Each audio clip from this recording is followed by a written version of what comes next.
I just read an article the other day. There's a group of Asians who started a pro-black reparations support group.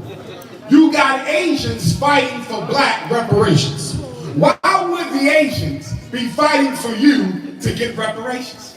I think we already know. Because they know the minute you get paid, your reparations is their salvation. They know it. And for the brothers and sisters who are caught up in this war of identity, every 25 years, we got to go through an identity crisis. I don't know what it is about black folks in America. Well, I do know what it is. It's post-traumatic slavery disease. But every 25 years, we got to go through an identity crisis. So we got Native American Negroes, we got freedmen, we got ADOS, we got FBA, and ain't none of them built a single institution for black people. Listen to me. You don't suffer for what you call yourself. We can change our name all day. We can all become Moors tomorrow. We can all become Pan-Africanists tomorrow. We can all become Hebrews tomorrow. We can all become FBA tomorrow. But guess what? The treatment you receive from the white man will not change. It is not because of your name. It is because of your condition. Conditions dictate how you get treated. So we can keep on playing this name game all you want. Political scrabble in the black community. Well, I was here before slavery. What institution does that create? What problem did that solve? As I've said so many times before, I'm not going to argue with you over who you want to be. All self-hating people love to disidentify from who they really are. It's a circumstance of our condition. But the minute black people get their act together, the minute we are captains of our own fate, the minute we are in control of our own politics and economy, every freedman, FBA, ADOS, Latino, and everybody else hiding under other non-African names will gladly proclaim that they are happy to be African. It's all a result of conditions. We were here before slavery, but you came from Africa. You were the first Native Americans, but you came from Africa. Africa is the birthplace of all humanity. There is no people in North America, no people in Asia, no people in Europe, no people in South America that were there before we were there. We've already done this, we've been through this. But some of you young people like listening to a bunch of politically uneducated YouTubers who's stealing somebody else's information that they stole from somebody else's information and they call it facts. But call yourself what you want. I only got one question. When are we going to come together and build for our women? When are we going to come together and build for our daughters? When are we going to come together and build for our queen mothers? It is not about intellectual masturbation over identity. Intellectual masturbation over identity is a waste of time. I want to know who's ready to build. Because I can build with Nation of Islam. I can build with a Hebrew. I can build with a Nawapian. I can build with a God in earth. I can build with a Bible-toting Christian in the Quran-toting Muslim as long as they're ready to build. In fact, I can probably build better with them. Because in the conscious community, we get so puffed up with ego because we read 5 or 6 books from the Schomburg collection. And now we know everything and know so much that we too smart to do any work. Do you realize the smartest people you know are the least likely to get off their behinds and do something in the black community?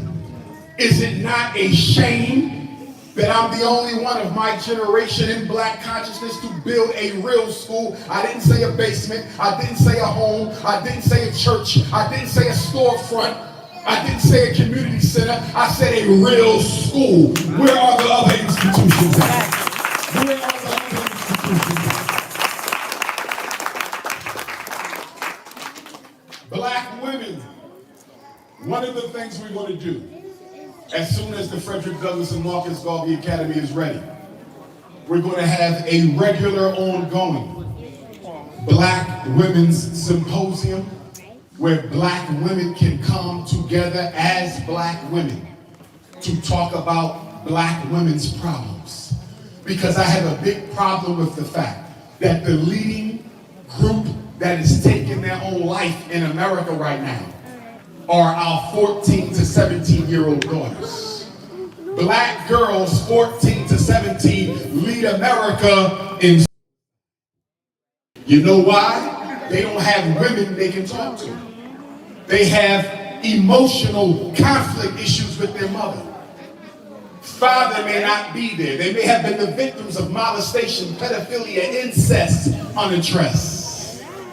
Many of them got anxiety and post-traumatic stress disorder issues as a result of sexual abuse and exploitation. Black girls need black women, and we have to create the context whereby the sisters can help the girls. One of the reasons black children, male or female, have issues respecting us as their elders is because we force them to make a living on their own with no support as children. When a teenage girl has a baby and has to sell her body to feed her baby, you can't go back and say, sit down and listen to me, I'm your elder. Because her question is going to be, if you are my elder, where was you when I had to sell my baby to sell my body to get my baby milk and pampers? If you were my elder, where were you when I was getting pregnant and you should have stopped me?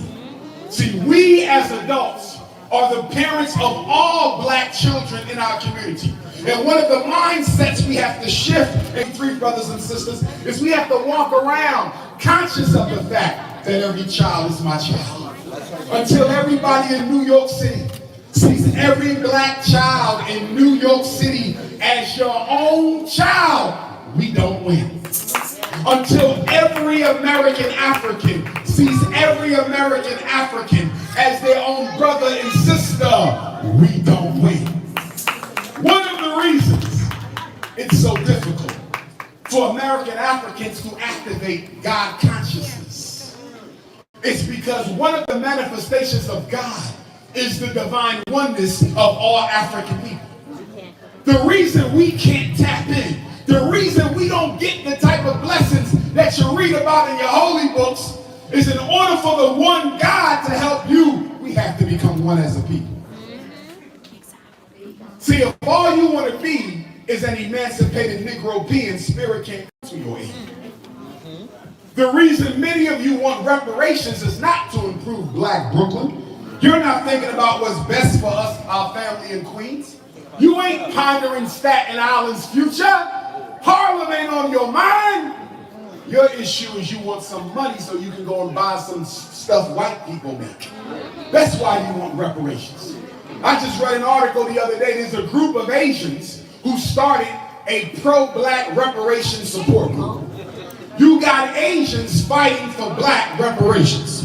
Why would the Asians be fighting for you to get reparations? I think we already know. Because they know the minute you get paid, your reparations is their salvation. They know it. Which is why I argue that there must be a transformation in consciousness before there can be a revolution in reality. We have not changed the way that we think. I don't care how many books. You got to change the way you think. I don't care how many trips to Africa. You got to change the way you think. I don't care how many spiritual initiations you've been through. Because I didn't see Negroes get initiated to the ancestors. I didn't see Negroes get initiated into Kemetic science. I didn't see Negroes get initiated into voodoo. I didn't see Negroes get initiated into Ifa. I didn't see Negroes get initiated into Santeria, Palo, Lukumi, Dogon. And guess what? The was still with them after the initiation.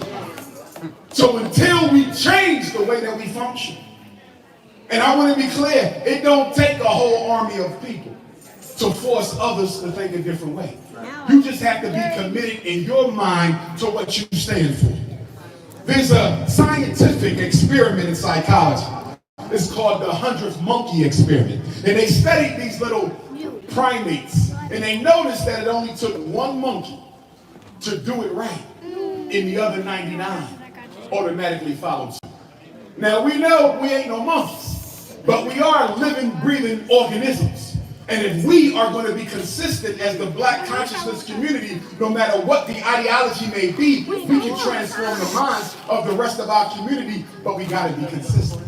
The problem is everyday black people get two different messages from us. Once in a while, we look like we want to be free. But then once in a while, we look like we want to creep back into the white power structure. See, we keep on flip-flopping. You conscious on the weekend, but you Negro peeing during the week.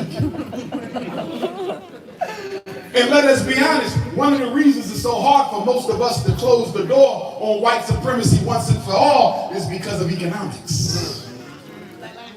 Everybody's concerned about their money. Everybody's concerned about their bag.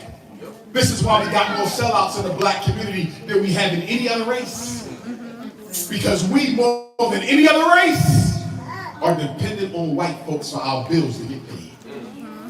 That's why you can't do this work if you're not economically independent. I cannot be as free with my speech if I was not economically independent. You got to have your own source of income. I didn't say just jump out there and start your own business, but start working towards it. Start studying what it is you're going to do. And for my young people, I'm telling you now, college is increasingly becoming an economic trap for you all. If you're going to go to college because you're majoring in something that is relevant.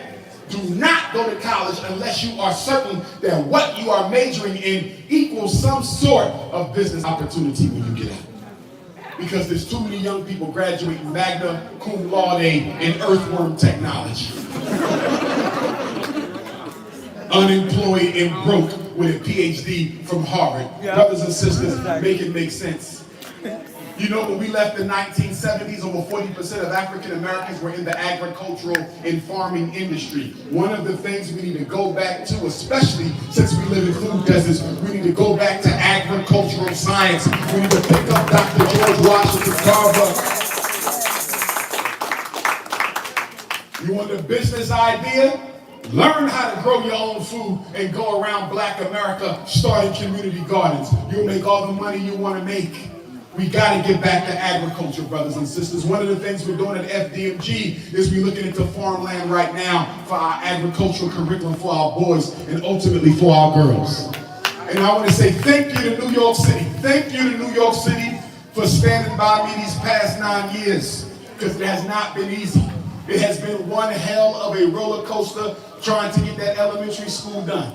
We were sabotaged by blacks, whites, you name it, undercut, undermined it, GoFundMe shut down by your YouTube struggle streamers, IRS audit, CIA, FBI, Attorney General, Mayor of this city, Mayor of that city, Governor of Pennsylvania, Governor of Delaware.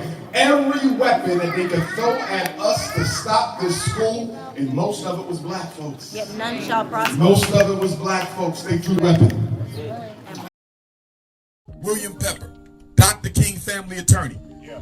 He names Jesse Jackson unquestionably as an accomplice to the murder. They say Jesse called off the security. So when Dr. King got to Memphis, there was a bunch of brothers who said, we're going to hold you down on the strength. Jesse Jackson told them they wasn't needed. He called them off. Jesse called them off. And within about an hour, Dr. King was dead. Also, somebody from the Southern Christian Leadership Office called the hotel. Dr. King was on the ground floor. He wasn't supposed to be up in room 306.